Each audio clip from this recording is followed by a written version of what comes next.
At this time, the tribes of Hawazin and Thaqif showed unwillingness to render obedience to the Muslims without resistance. They formed a league with the intention of attacking the Prophet, but he was vigilant enough to frustrate their plan. A big battle was fought with this new enemy of Islam near Hunain, a deep and narrow defile 9 miles northeast of Mecca. The idolaters were utterly defeated. One body of the enemy, consisting chiefly of the Thaqif tribe, took refuge in their fortified city of Taif, which 8 or 9 years before had dismissed the Prophet from within its walls with injuries and insults. The remainder of the defeated force, consisting principally of the Hawazin, sought a camp in the valley of Ortus. This camp was raided by the Muslim troops.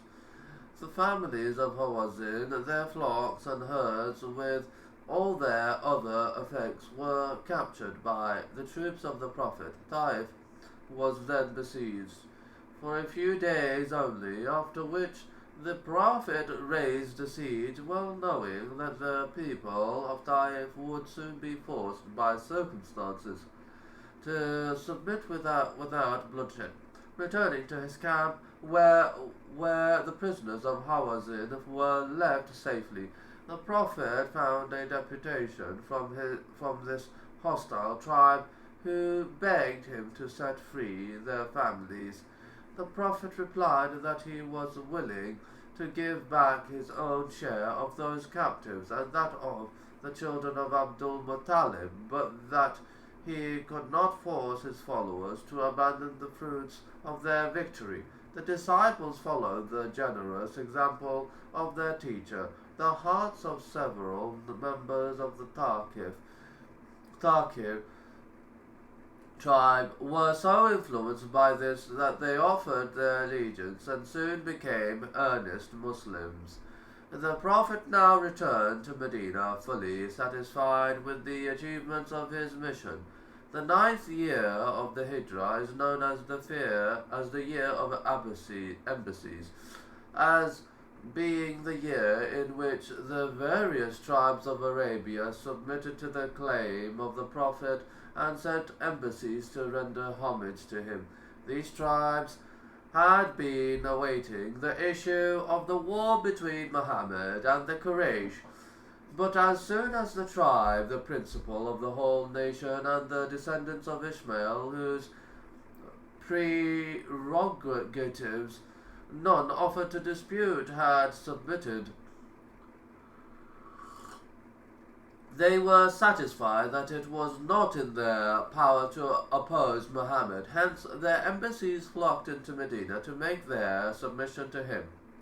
The conquest of Mecca decided the fate of idolatry in Arabia. Now deputations began to arrive from all sides to render their adherence to Islam of various tribes.